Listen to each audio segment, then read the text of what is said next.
Okay, I'm not going to be so formal like how Jerry was. I'm here to tell you a story this evening.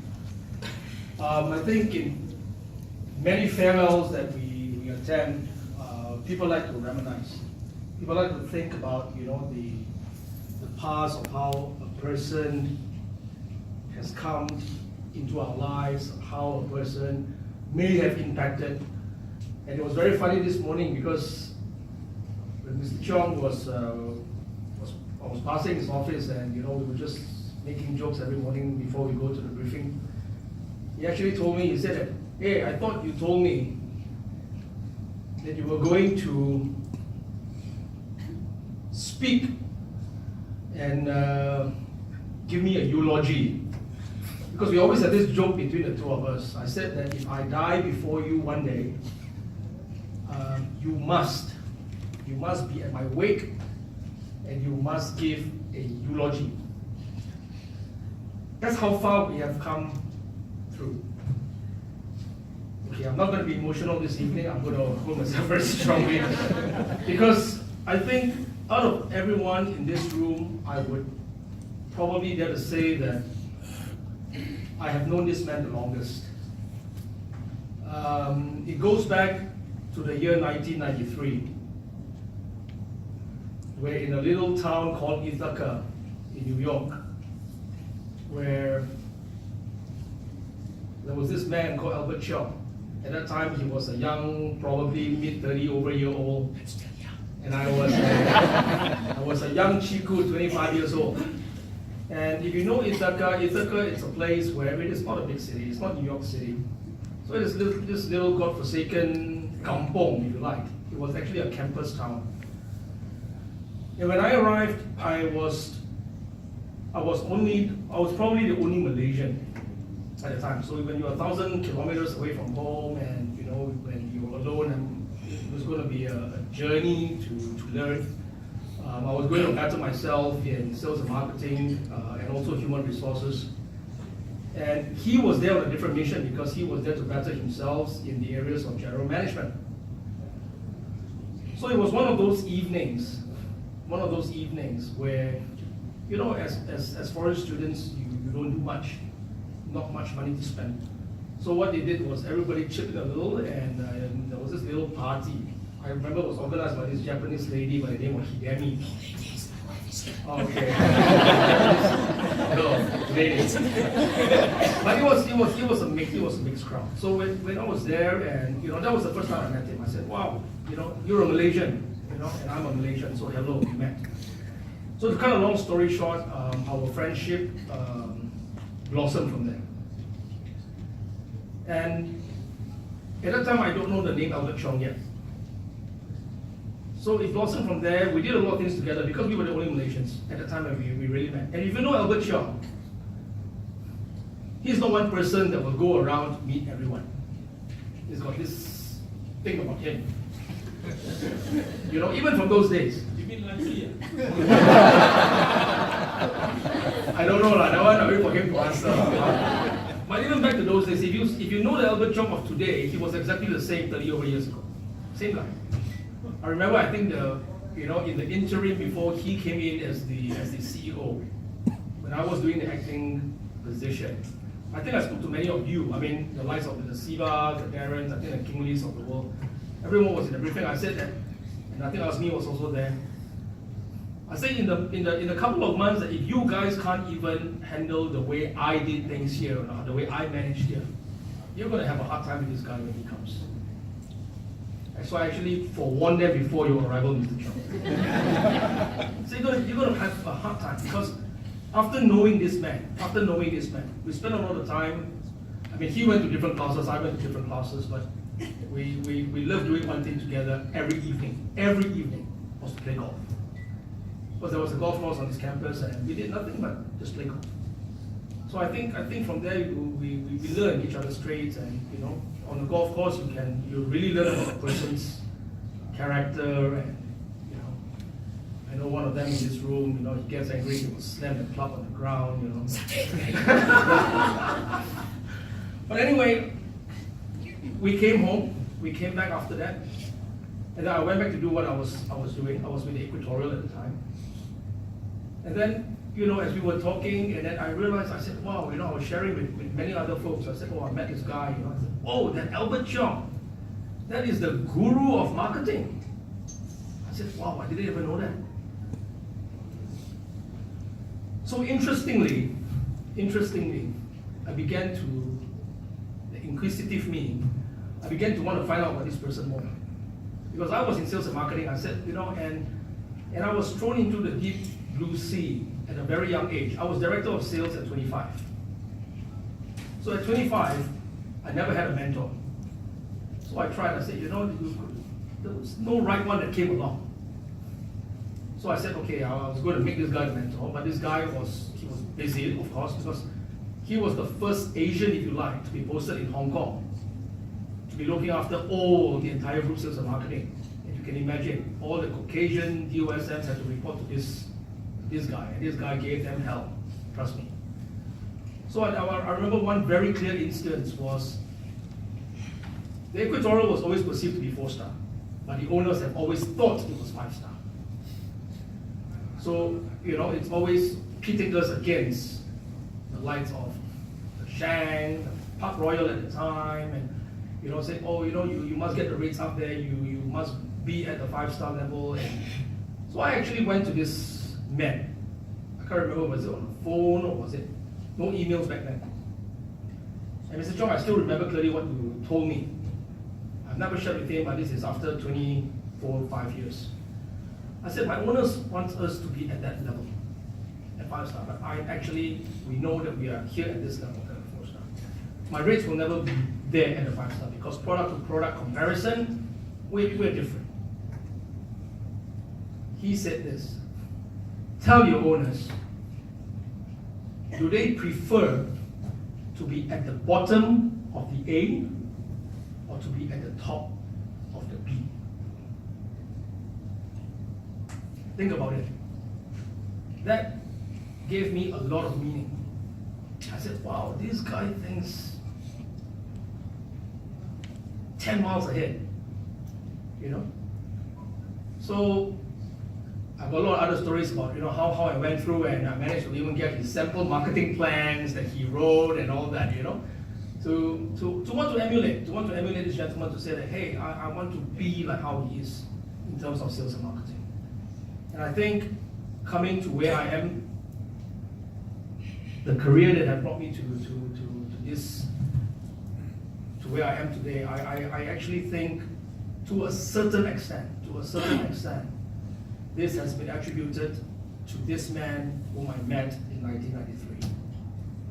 Okay? So that was a little bit of a history of how I met Albert Cheong. Fast forward to 2014. When I was in the acting position, I was privy to who was really coming for the interviews at the time.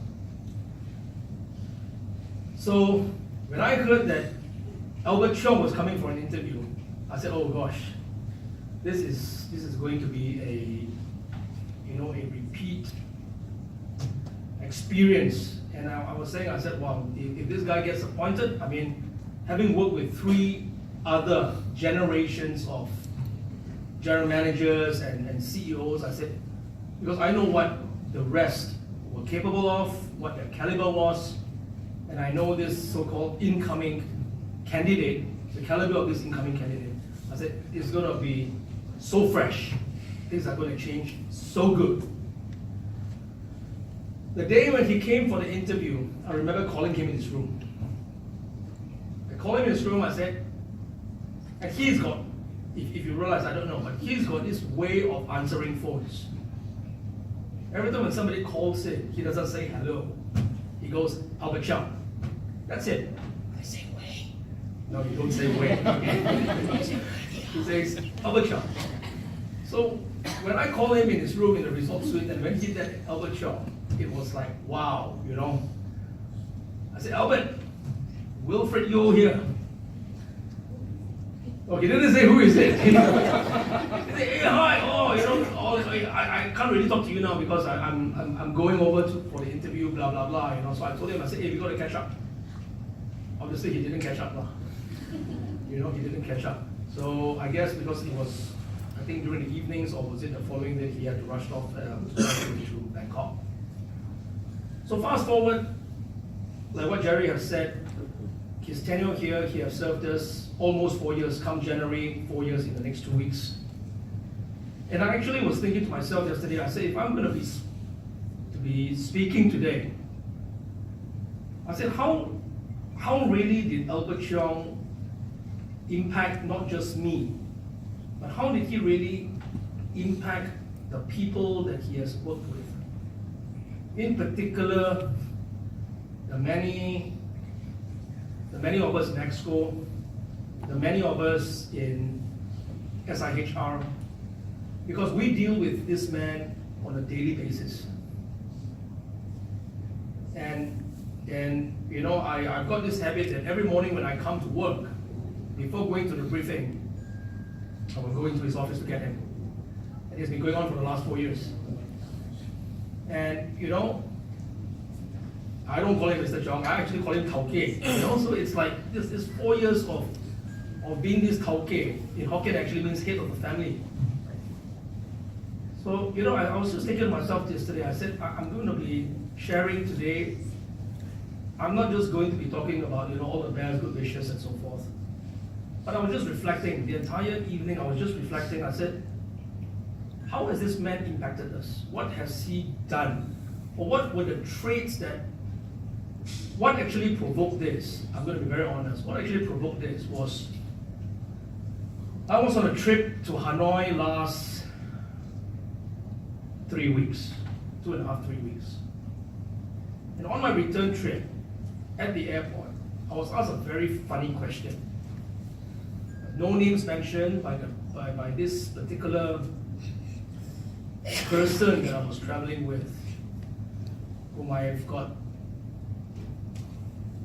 okay, I'm not going to say it, but this person that I was traveling with. And he was trying to pass time, and he actually asked me at the departure lounge, he was making conversation, and he said, can you tell me, what have you learned from Albert? How the Albert is going, what have you learned from Albert? So I said, what a funny question, At these sort of levels, you don't ask questions like that. So I said, honestly, I couldn't articulate. There's so many things I wanted to say. So I said, well, actually, I will tell you this 4 years. I said I've learned a lot. So you all actually learned something. I said we actually learned many things. Okay, so it was glad as that. So I told myself yesterday, and I said, if I couldn't give him a clear, definitive answer in Hanoi, I was thinking about it yesterday, and I actually penned a few things down so that I will not forget. The Albert Cheong that I know, first, is that I find this person to be a very direct person, very linear in his thinking, and he will always rock the boat. This is one person that does not believe in normalcy.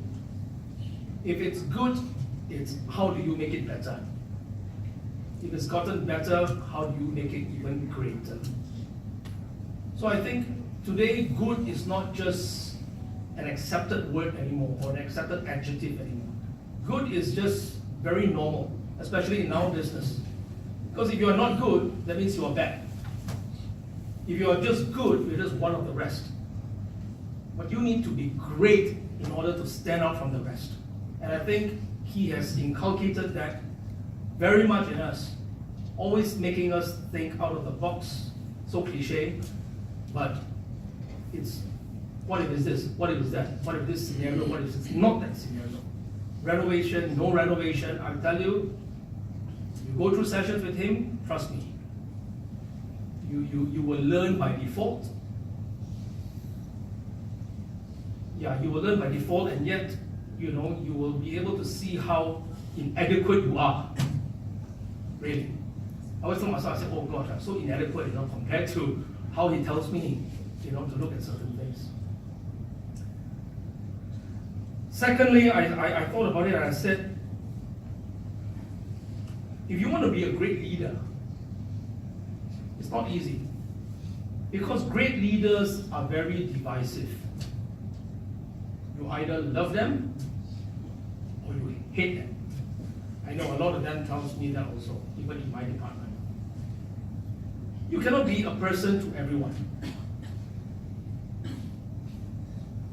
So there will be people that will naturally hate your guts. But I always tell people that if people hate your guts, it's because they are envious of you. They don't hate your guts for no reason. They hate your guts is because they either don't like you because you are so good, or they're envious with you because they cannot be like you. So whether you hate him or you love him, it's rhetoric to a certain way, right? You don't have to answer. But I'm sure how we hate him in parasites, you would have also loved him very much in a very different manner. Albert Cheong, to me, number 3, he was a master of persuasion. We know the way he speaks, we know the way he articulates, we know his eloquence, we know the way his vocab will come into play when he tries to explain or when he tries to make a point. He was a master of persuasion. He could persuade others to do things that will fit into his plan. That's Albert Cheong. You will never say no to him. He will have a way somehow. And sometimes you get even caught into it without even realizing. Correct? And then when you think back, you say, oh, Joker actually caught me, you know. You know, but that was it. He had his ways. He was a master. He was a master with how he persuaded all of us to work according to his plans. The 4th thing about Albert Cheong is that I found him to be very passionate. He is very passionate. He's very courageous. And he takes a lot of hard knocks. You all may not see it on a daily basis, but with the time spent, even, I'm saying this in particular because we deal a lot with our owners, we deal a lot with the REIT, we deal a lot with many different personalities, no names mentioned again.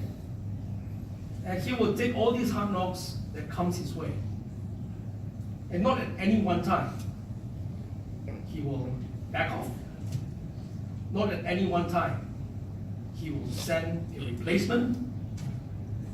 But sometimes he will tell me to stand by his side, that when he's stuck somehow, that is when I come in to interject. Not interject to speak on his behalf, to interject so that he will have some time to recollect his thinking, that he will have fresh ideas to put out a new better plan.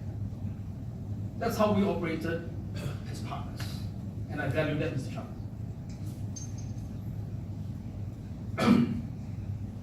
To sum what I meant by passionate, courageous, and he takes a lot of hard knocks.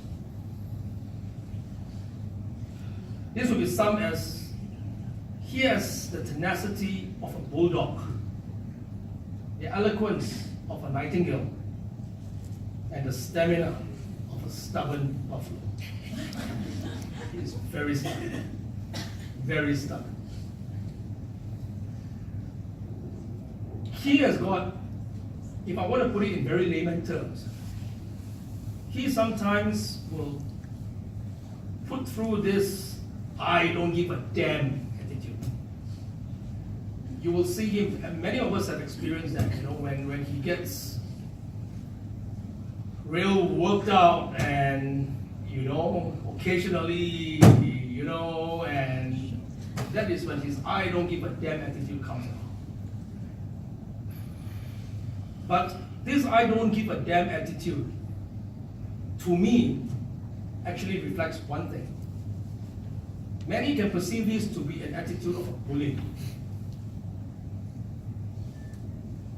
But I think if you are passionate, if you are courageous, if you have to be a bully to get what you want for the good of what you are doing, then please do not retreat, but go all out and be that bully. I'm sharing all this because these are all the things that I have learned, I'm going to adopt, and I'm going to practice moving forward in the career that I have ahead of me. I don't suck up to this man. Let me be very honest with you. I don't suck up to him. I don't need to ampu him. We have our fair arguments. We have our fair debates.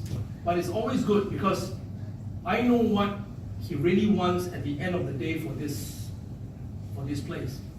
And he knows what I really can do or support in terms of this place. So I think in that partnership, we have actually excelled quite well together. The next point is that this guy, he detests micromanagement. 4 years I've worked with him. Good for me. Probably good for him also. Is that not at any one time he has breathed down my neck. Why? Because I don't think he likes being breathed down his neck. Because there are occasions where I've seen clear examples that no fault of his, he gets this constant breathing down his neck by different individuals. And for him, that is very difficult to operate. Because he is a big picture person. He cannot, it's not right for me to share those examples here, but you cannot question even to the smallest minute thing, he did it or not, or why like that. So with Albert Cheong, he detests micromanagement. How he operates, I think with many of us, with me, I could feel is that he is one person that gives empowerment, he gives flexibility, and he even gives me the freedom to do what I want, honestly. But he will still check, he will still ask. And trust me, his follow-up, you cannot question. This is what I will call delegation with an oversight. And he does that very well. He breaks rules. This guy breaks rules. He doesn't like to confine to norms, to normalcy. He's one guy, as I mentioned earlier, he will challenge every situation. Trust me, the bonus issues that goes through on a yearly basis, he does not accept it just given to you on a plate by higher management. This is one guy that will camp out their office, take them by the horns, and they will challenge them. Even to the extent of proving to them that they were wrong in their calculation. That you cannot compare a hotel setting to a construction setting. Wow.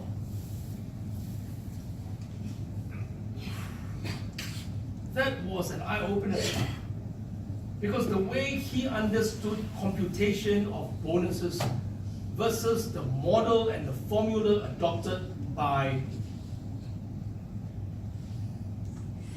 a conglomerate which started in construction. Because I have to be very careful what I say. Because I'm still going to be here. I'm going to retire here. You see? But I've got very high respects for the people I work with. Honestly. So this guy, he breaks rules. He will fight you. He will take you on. But the thing is that even breaking rules, his primary belief, if you like, is that as I break rules, I will still take ownership. He will always say, This is what I believe in. If it's going to be wrong, I will face up to it. So he breaks rules, he takes ownership, and he will always stand by his decision. This is one guy that he makes a decision, he stands by it. He remains unmoved, no matter how powerful the critics. I share a secret now. He was debating his KPIs. Since you're going, Mr. Cheong. He was debating his KPIs for the whole year of 2017 because he believed it was, to a certain extent, could be better. I don't want to say this wrong. Up till today, as we are standing here, his KPIs for 2017 was never approved. It's a secret. So I don't know how they're going to evaluate you on your bonus this time, Mr. Cheong, because you have no KPIs to be valued on, you know. But he was fighting his KPIs because he believed that as the CEO, it should be this, not on little, stuff like that, you know. So he was called up many times, but he remained unmoved. Despite the harshest critics that came, he was unmoved. And one thing about him is that he is one person that he never will ever put the blame on his people. He will always, even what he did, what he spoke on, he will never say, oh, it's because I'm doing this for so and so needs that, and never. Whatever he proposed, whatever he said, it was always for the collective good of this place. And he always provided a cover for us. That I must tell you. That was him, like how I have read him, and how he has impacted, the way we work, the way we thought about things. And to me, I was also thinking to myself to say, working with a personality like that, as I said again, you either love him or you hate him. He's quite a character of his own. But to work with a personality like that, I said, in the beginning I said, it's not going to be easy because his expectations are so high. I remember the old Shangri-La School of Thought, we do respect Mr. Cheong, but Shangri-La, very traditional, very old school. You must always have a suit on, black suit, tie on. I hate wearing jackets. For you today, I put on a jacket. Must work 15 hours a day, 18 hours a day. That's the school of thought that he came from. With due respect. When he first started, I had this cross with him also. Because he thought I didn't have friends. I also got friends next door at that time. So a friend next door also asked me, hey, why I heard your boss saying, your new boss saying you leave before 7. I said, hello, I'm not in operations. Because I'm a believer of balanced life. For me, I need to work out, I need to go to work, I'll do my best in my 10 hours, but after that, it's family time, it's workout time for me. I need to stay healthy. So in that regard, we crossed at once, twice, but after that, I think we had an understanding, and I think Mr. Cheong began to adapt a little bit. Because the thing is that it is a different culture altogether here with the Sunway. So in the beginning I said, wow, how do I work with this guy? So I was just thinking about it last night. I said, wow, what did I actually do to get it right with him? I thought to handle him, really, it was not that difficult after all. Just get the job done. With Albert Cheong, just get the job done. With him, no need for the details. That's Albert Cheong. He doesn't ask you how you did it, where are you going to find this, where are you going to do that. He's not into the details. He gives you the freedom, do it, deliver. And when he sees that you're able to do it once, twice, 3 times, he gives you the freedom to continue doing what you're good at. That's what I thought he actually did in the way he operated with all of us.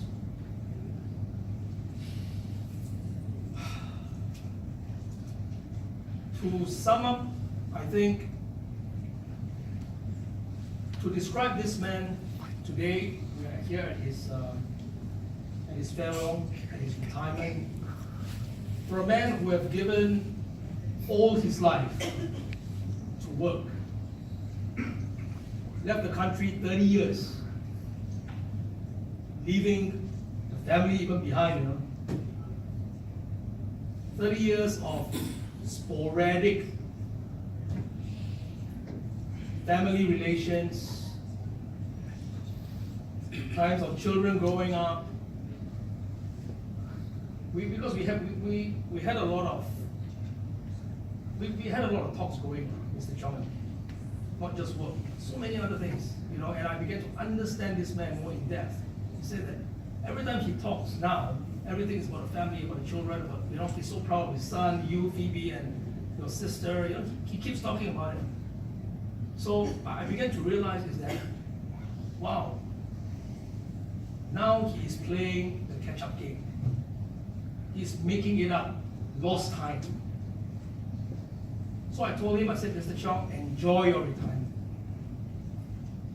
This is the day, like what he told me, the next couple of days, when I wake up, I don't need to put a tie on anymore. Don't have to worry about looking at budgets anymore. That's what he said. So to sum up, I think Albert Cheong Hoi Wai was a man who did what he loved. Hospitality was his life. He created opportunities for others and he boldly embraced them. There are many today whom I know, and now I think he's added many others into this long list, this roll of honor, if you like, of people who have graduated from the school of Albert Cheong. And I tell you, this influence that has rubbed on us, and the many that he has impacted and influenced in the last 30 years of his career. You may not know Mr. Cheong, but it gets the rippling effect is so great running around in this industry.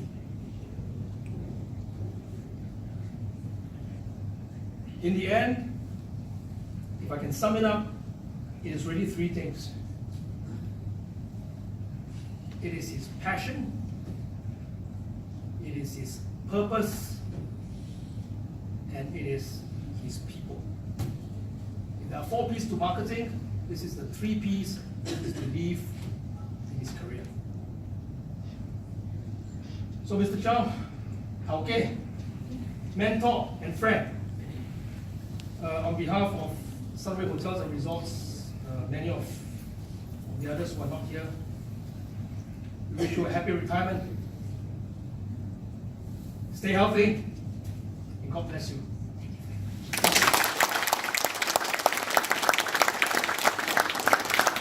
Thank you, Mr. Wilfred. With that, we'd like to call upon the man of this evening,